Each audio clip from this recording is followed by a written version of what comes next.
Hey ghouls, I'm Jade. And I'm Anetta. Welcome to You Gore, where true crime meets too much caffeine and zero chill. We're your spooky besties, spilling the bloodiest stories with sass, sarcasm, and maybe even a little trauma bonding. So grab a snack, your emotional support blanket, and brace yourself. Because this is Boo You Gore. Gore. The murder's messy, the commentary's flawless. Bam! One shot. I forgot the together parts. Just like, because. My bad. That's still good. Look, sometimes near enough's good enough. Oh, shit. We're back. We're back. We are back. Any Jades of our lives? You know, I was just thinking, it's been a while since we've done Jades of our lives. Holy shit, what happened? Have you, saged yourself too much and you've cleansed yourself before the... There's been nothing, really. Other than... I got a super cool freaking present the other day, which was a painting from a lunatic from Glenside. That is amazing. And it's actually a very good painting. Yeah. Yeah.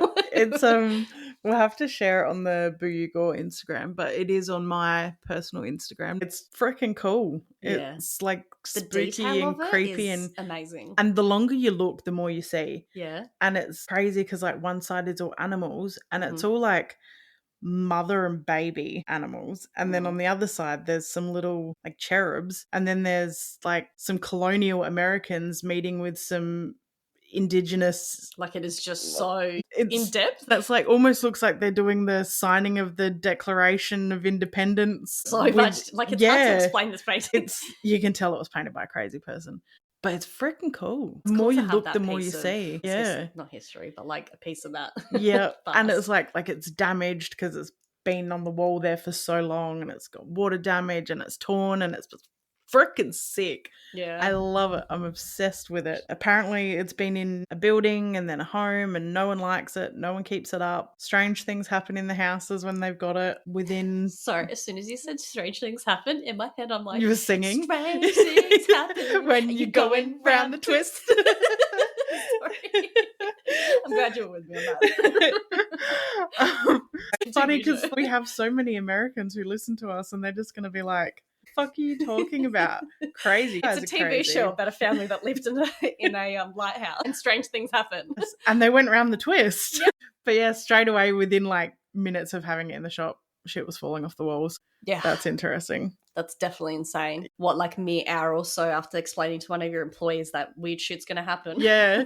Yep. And the irony, I don't know if irony is the right word, but I guess this is the Jades of our lives. Mm.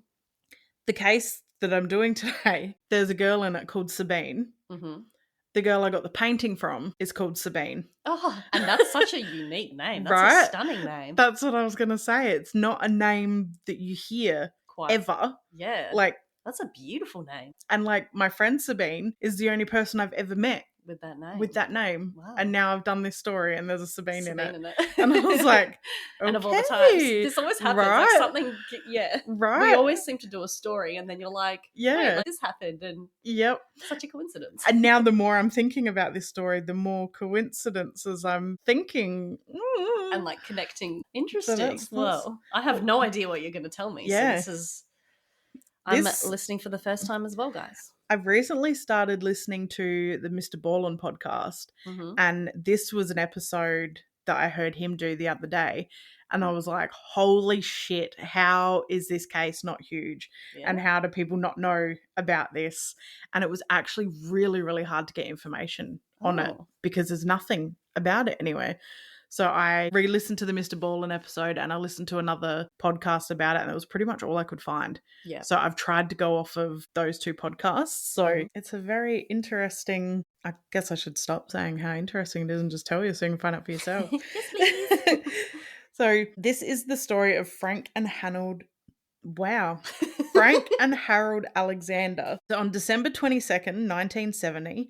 Dr. Walter Tenkel heard a knock on the door of his San Cristobal de la Laguna doctor's office. He answered the door to be greeted by Harald and Frank Aleksander. The men were the father and brother of Dr. Tenkel's housegirl, Sabine, and they were asking to speak to her immediately. Dr. Henkel would fetch Sabine and usher her towards the door where her father and brother stood drenched in mud. The whole scenario seemed strange to Tenkel. So after Sabine stepped outside to meet her family, the doctor stood out of sight but remained nearby so he could eavesdrop on the conversation. What he heard was devastating, and the way it was said shocked him to the core. The doctor knew he he had no choice and contacted the police immediately. Now let's go back to circa 1940. So it was around this time that Harald Alexander would meet and marry his wife Dagmar. That's an atrocious name. Dagmar. I'm so sorry for anyone called Dagmar.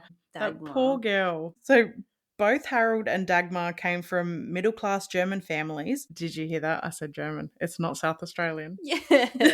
What is happening, Jade? Which, this is another thing, another link, side quest right here. Sabine, my friend Sabine, was born in Germany. Oh, maybe it's a lot more common. Yeah, German yeah, name, I'd say it probably is. It's probably like Sarah or something in German. Yeah, there's so many there. But still, like, you've not heard of that name in books or like, even to do with German. Right. I've not.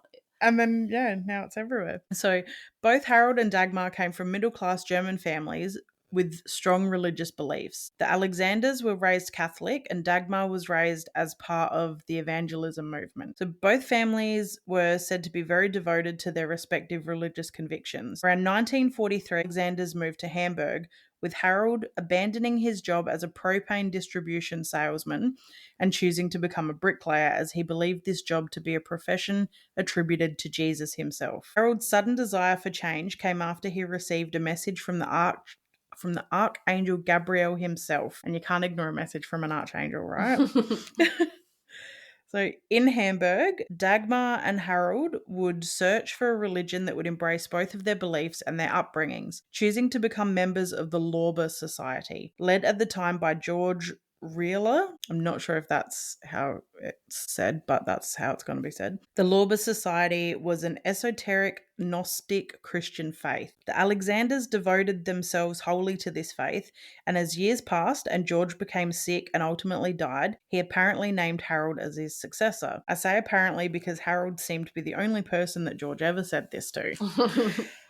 So nonetheless, the sect accepted the decision and Harold quickly took his place as the head of the cult. Oh, sorry, I mean congregation.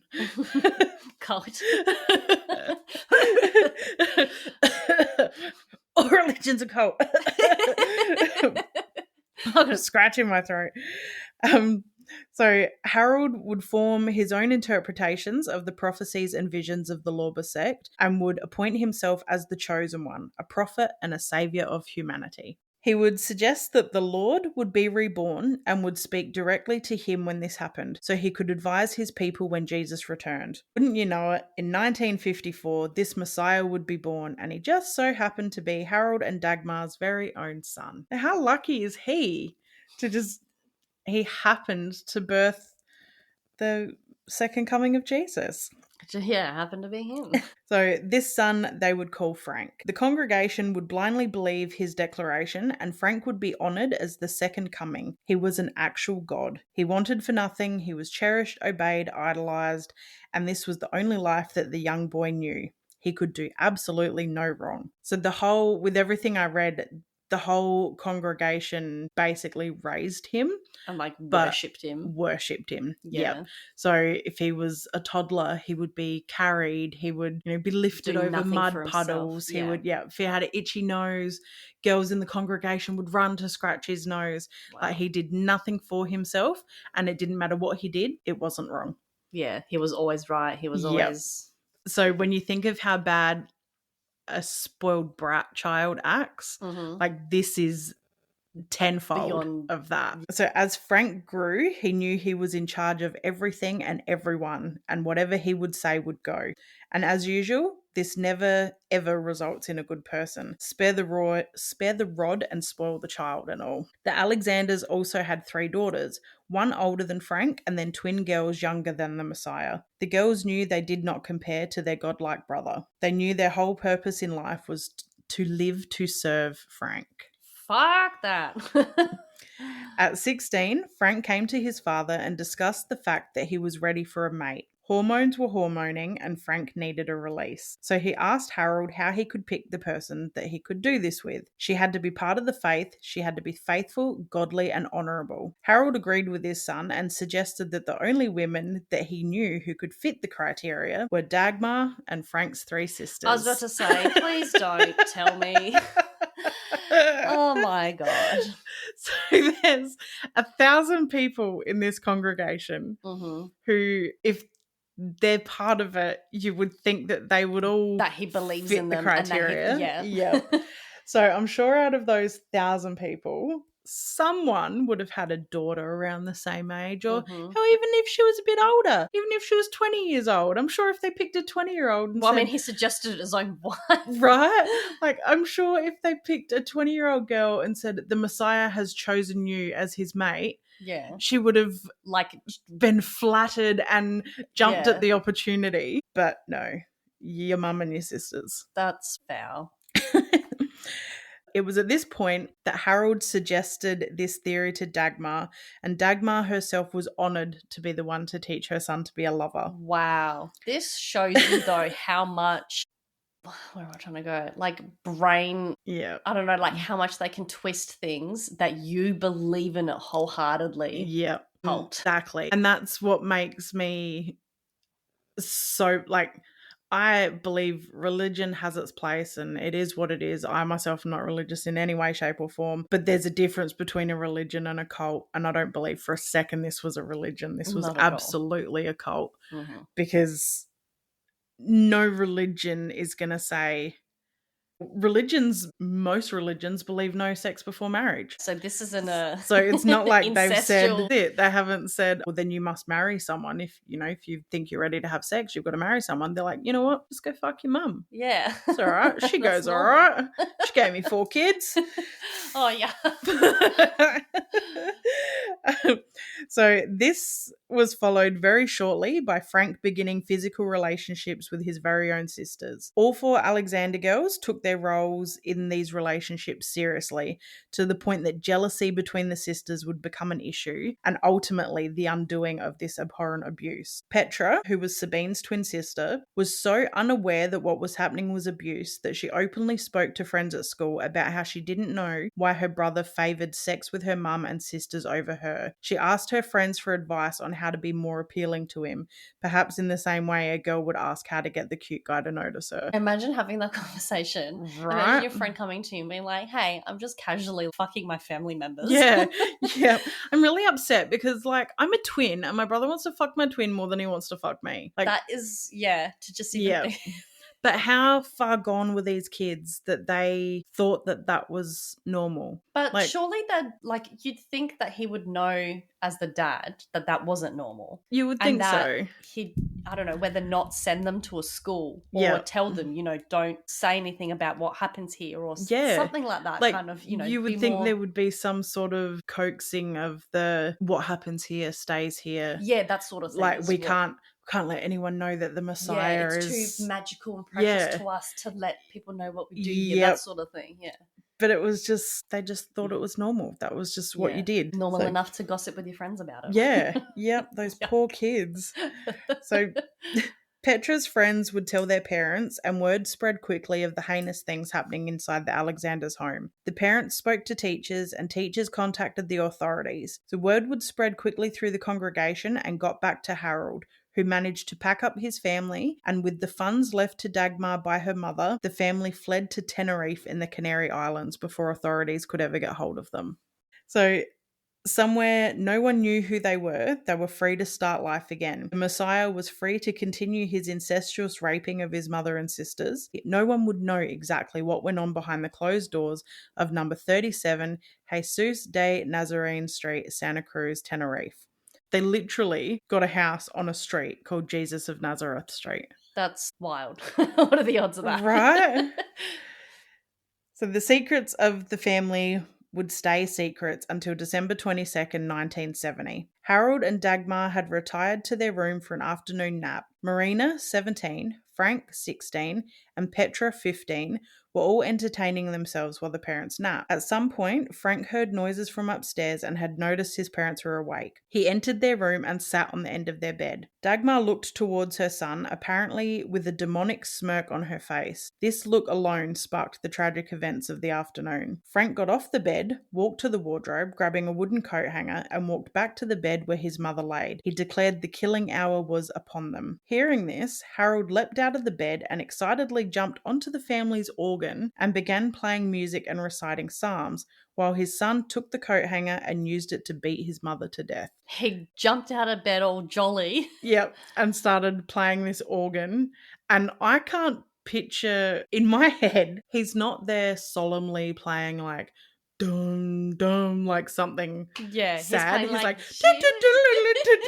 and like just wow, like celebrating. That's how I vision it.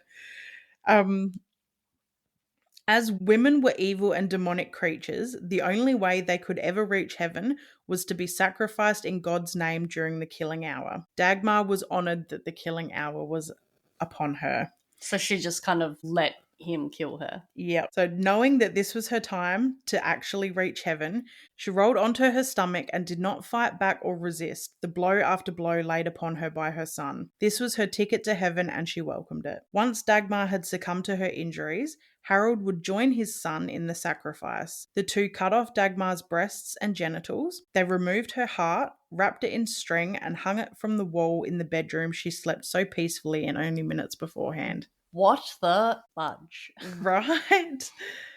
So in the living room, Marina and Petra could not avoid hearing what was happening and were most likely feeling happy for their mother due to the warped mindfucking that their life had been. Suddenly, Frank and Harald entered the living room, both covered in blood from head to toe. Frank was still holding the coat hanger. He declared that the devil was also in his sisters and advised them to prepare to be freed from the evil one. Wow. Accepting their fate, the two girls rolled onto their stomachs and just like their mother before them, they put up no fight. They didn't protect themselves, they didn't resist, they didn't scream. They laid there waiting to meet God, and at some point during the frenzy, Frank switched from the coat hanger to a hammer. My God. Harald excitedly played the harmonica while his son smashed in the heads of his two daughters. Right? The fuck? Happily played the organ and the harmonica. Like, while you murder my wife and children, I'm gonna serenade you. I'm legitimately just imagining the devil when he hops around. They've all the like old school images. Yeah. Is him hopping around dancing. Yeah. This is what I'm imagining. Yep. Yep. That was the same sort of thing that was in my head. Like it was a celebration. I can't even picture. He was just so, like I said, jolly. Yeah. I can't even picture Frank being aggressive. Yeah. I see it like a giggling little child smacking him with because none of it seems like it was taken for what it was. Yeah. It was like what they were doing. Yeah. It wasn't taken serious. Like, yep. And like the girls were just like, oh yep, cool. Like the strength that it would have taken for them to lay there and not make a sound while they were having their heads caved in. And I don't think it would have been a quick death. No, well, not like, with I don't think like it a would have wooden been coat hanger. enough. Imagine how many hits that would have taken. Yeah. Like there was no. I mean, this is going to sound awkward saying it like this. It's a pity that there wasn't more information on it because it would have been good to see autopsy reports or things like and that, see how many wounds. Yeah, because like if I think of a wooden coat hanger, I can't imagine that. Thin. I don't understand how it didn't break the first time he hit his mum. Yeah. So I don't know if I'm to visualize that. So like, when they say say a lot of hits to that's it. So when they say wooden coat hanger, are they talking about a wooden coat hanger or are they talking about a wooden coat rack? Like, yeah, because I feel like a coat rack is at least more substantial and wouldn't break as easily. Yeah. What you're saying. So I just don't know. It's hard Luckily, to visualize, considering he'd had a lot done for him from birth. Yeah. I can't imagine he'd had a lot of like physical strength. Yeah, and where does the as anger a come man. from? Yeah, You've had everything always handed to you. Got 4 women on tap. Like, why are you so angry? What made you snap that you were like, yes, I need to kill you? So it said that, like, the 2 things that I listened to and that said that she gave him a demonic smirk. So that made him snap. Was she just half asleep and like was trying to see him properly, or who knows? So once the girls were dead, Harald again joined in to help his son mutilate and dismember the bodies of his daughters. So after the massacre, the men fled the house with the intention of returning to Germany, only to discover that they didn't have their passports. They spent the night in a hotel in the southern part of the island. The next day, the pair headed to Dr. Tenkler's office, where the only surviving member, Sabine, lived and worked. They arrived, knocked on the door, and were greeted by Dr. Tenkel, who mistook the blood the men were drenched in in as mud. He fetched Sabine and stood closely enough nearby to hear Harold excitedly exclaim to Sabine, "The killing hour has arrived, and we have just finished murdering your mother and sisters. They have been sacrificed." Sabine calmly grabbed her father's hands, placed them on either side of her face, and declared, "I'm sure you did what was right and just." Yeah, how damaged are these poor children? So, Dr. Tenkel overheard this and immediately called the authorities. The men were arrested and made no attempts at all to deny or justify their behaviour. They steadfastly and nonchalantly admitted to what they did. It took 2 days for the police to attend the Alexanders' home, and they were shattered beyond belief at the sight that greeted them in the home. The walls were literally caked in blood. Jesus. It would take 2 years for this case to go to trial. The death penalty was still... In my notes, death has auto-corrected to health. So it says the health penalty. Not quite. The death penalty was still active in Spain, and they had to prove if the men were fit to face the death penalty, which is always weird to me. Like, you've got to prove that you're healthy enough to be executed. Yeah, that doesn't make sense. Due to the horrific nature of the crimes, they believed no one in their right mind could have committed them, and the defense strongly requested that the men be sent to an asylum instead of a prison. However, the prosecutor was understandably pushing for the death penalty for Harold and for 40 years in prison for Frank. During the trial, Frank remained defiant. He was disrespectful to the jury, and one juror stated that he seemed out of his mind. He would quite often act crazy, he would glare, he would smirk, and he would look around the room as if nothing was going on. Specialists would declare that Harold suffered from chronic mental delusions with schizophrenia as a basis for the delusions, and that Frank was a victim of mental alienation. Due to these factors, the court ruled they were not fit to stand a usual trial and were not responsible for their behaviours. They were both admitted to a psychiatric facility in Carabanchel in Madrid. Bean begged the judge to be charged alongside her father and brother and to be housed in the asylum with them. Oh my God. The judge, of course, denied this request, and Sabine had her identity changed and was sent to a convent. There is no information about her whereabouts or if she is even still alive. She would be 68 years old today. At least they sent her to a convent. Like, that could sort of heal her. Hopefully. But then I think, like, it's just another form of religion thrown at her. True. Like, yeah. But at least the whole, like, incestual, yeah, I don't know, that would hopefully be pushed out of her. I just hope that she, I mean, how do you heal from that? But I hope she at least got on to, like, to live somewhat of a normal life. Yeah. To learn what normal is. Yeah. So in 1990, 18 years after the men were sentenced to life in the asylum, they somehow managed to just slip out of the building. They have never been recaptured, and to this day there is an active Interpol warrant against the both of them. What? Yep. Yep. How do you just slip out of prison? Yep, apparently they just walked out. Wow. There was no, like, major escapes. No, like, holes in the walls. Yep. And wow. Walked out the front doors. So at nearly 100 years old now, it's safe to assume that Harold is probably dead, but 70-year-old Frank could well and truly still be alive and may well even be living next door. Who knows? Wow. That's crazy. How do you just walk out of prison? Yep. And for something quite wild and atrocious, they would have had higher security prison. And you would think, because they ended up in the asylum, but you would think there would be like a criminally sorry, that's what I meant by prison. It's like, to me, an asylum is pretty much still prison. Yeah, but like, you look at Zed Ward and you look at Arradale, like, the sections for the criminally insane were just like a prison. Yeah. So, like, I think of Prison Break. Have you seen Prison Break? Nah. Oh, there's like a whole section he breaks into. But yeah, you'd think, like, it shouldn't just be able to walk out. In 1990. Yeah, it's not like it was 1927 where they were just like, no, we believe they'll do the right thing. Yeah. It was 1990. You know people are shit by then. Where it's still pretty, like, that's still pretty modern. Yeah. Modern times. That's it. Like, you know people are horrible. They're escaping prisons and things.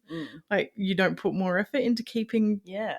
Especially that level of crazy behind bars. Even just not, like, non-criminally insane people. You'd think they'd be more, they'd label it as, like, safety. Yeah. Kind of thing. And really, like, someone who's insane, and I know that's not a term we're supposed to use now, but someone who's insane or lunatic is more of a danger than your everyday criminal. because these people don't have control of themselves. They don't have control of their behavior, how they react to things. They use different parts of their brain than what That's it. say a sane person would use. Yeah, like I'd rather know I was living next door to someone who was a car thief than know I was living next door to a schizophrenic. And I know that sounds horrible because I know there's plenty of schizophrenics in the world that function like normal people. They take their medication right, they do everything right, but there's a lot of them that don't. And they're not responsible for their behavior because their behavior is a part of their brain they can't control. Like that guy that, I don't even remember his name, but the guy that killed Irina. Like he was he labelled a schizophrenic? I think so, yeah. And he went to, got put away for multiple things, and they still released him. Yep. The justice system isn't, I know they say prisons and that isn't housing. They're so full that they're trying to turn it, like you say, into rehabilitation so that they can get out and then they've got more space there. But some people just don't deserve to get out. That's it. And if someone's medically ill to the point of not having control over their thoughts, that's not someone who's safe to be in public. And how many people need to die before something's done about that? Whatever they're doing is obviously not working. Exactly. Well, they have methadone clinics for people getting off of drugs. Why don't they have something similar for schizophrenics? Where you've got to come in every day, you've got to have your medication, we've got to witness that you've had your medication. Because medicated, they're usually okay. But they hit a point where they go, oh, I've been fine. I'm not hearing voices anymore, so I don't need this medication. No, you're fine because you're on the medication. You can't come off of it. And that's where you get the problems because they come off their medication, they lose the plot, they get back on their medication, they've got to go back through the stage of getting used to being medicated again. And it's just a cycle. I think there's a lot that's not understood, and I don't think it's explained well in society. Yeah. So I think a lot of people don't know what to do or who to go to. That sort of thing. And like there was a part where they spoke, like in the Ed Gein Netflix series, there's a part where he's talking to his doctor and his doctor says the difference between someone who's schizophrenic and who's not schizophrenic. He goes, I think he said if I was carrying something and I dropped it, I'll have a fleeting thought of, oh, you're so useless, you can't even carry something. And he said to me, with a neurotypical brain, I've just had a little thought and said a little thing in my head and I know that it's not true, but I've just reacted to that. Whereas a schizophrenic will hear someone screaming at them, you're fucking useless, you can't even fucking carry something, rah, rah. So when it's coming from someone else, it hits harder. So it's not your internal monologue telling you, oh, you idiot, you dropped a pen. That's like it. Whereas their internal monologue is another person screaming at them. So that's why it's more... That's crazy. Yeah, that's it. And that's why it hurts more and it has more effect. Yeah. Because it's coming from someone else. So like in Ed Gein's case, it was his mum. Yeah. So, he was constantly trying to impress her. She wasn't there anymore. She didn't exist anymore. But to him, she was still well and truly there, still screaming at him. He was still disappointing her. Yeah, that's it. Whereas, I need to watch that show. Yeah, no, it's good. It's not true, but 100% true. Yeah, but it's still a good watch. But yeah, so insane that those people are out. And no one knows where they are. Yeah. Like one would surely be dead now, being over 100. But wow, the other one for sure would still be alive somewhere. Yep. Well, there was theories that they escaped and committed suicide. And there was theories that they escaped and went and retrieved Sabine and went off and had a life. Yeah, because obviously there's no more info that you can find. Yep. So, and there's...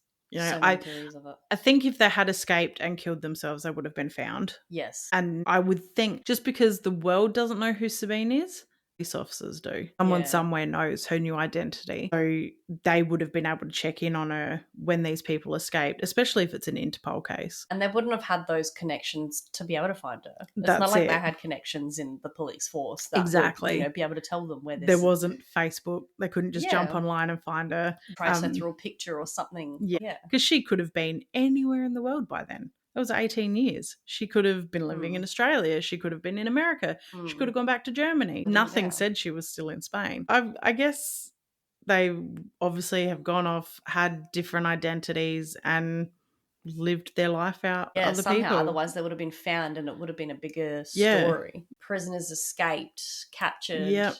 And you might get something one day where someone does a DNA test and works out that they're Frank's great-grandchild or something. Something like that, yeah. And then you'll get the story of they went and had their whole second life. Like, and do you think the asylum rehabilitated them? Do you reckon they were changed men after breaking out? I'm just imagining them going and hiding, restarting the cult again, and then just assaulting more people, turning into full-blown serial killers or something.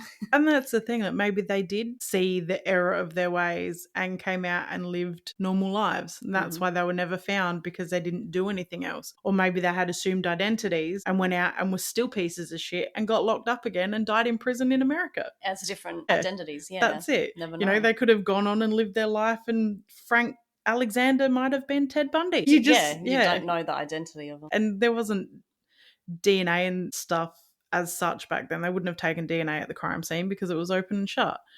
That's it. And they weren't doing DNA stuff so much in the early 80s. Not like maybe not necessarily in Spain or certain other countries. And it wasn't like they had to go and find out who did it. They knew who did it. The boys were admitting that they did it. They wouldn't have kept nothing, because it was such an open and closed. That's it. And what I can see of the court case, it was more so if they were fit to stand trial, not if they had enough evidence to prove they were guilty. Because they'd had plenty to prove them. It was just whether they could, like you said, be fit to stand. So I don't think there would have been that stuff on record. So they would have kept nothing of that, That's it. They could have very easily just moved to another country with false passports. They could have had someone in the asylum who helped them get out. Get a new birth certificate. Gave them new identities. And, they could have moved to Arkansas and lived their life as pig farmers and never, ever done anything else wrong. Yeah. Who knows? Wow. But they could be living next door. I don't think I have any Germans living on the street. You hear someone with a slight German accent, you're like, Frank. But then actually Frank would probably have more of a Spanish accent. Yes. Who knows? Well, an interesting one. That is crazy, like you said, that there's not more info about it. I wish there was so much more information. Isn't more known. Yeah. I could have gone down such a rabbit hole with that. I would have loved to have seen autopsy reports and crime scene stuff, and there's nothing. You can't find anything on it. Even just info about the religion. Yeah. I do air quotes. Yeah. Religion/cult, per se. Yep. And all the people that were a part of that religion. Do you think they would have stories and things to tell and be like, I was a part of this weird, it was incestuous religion? Yep. Yeah, it was just very under the radar. Yeah.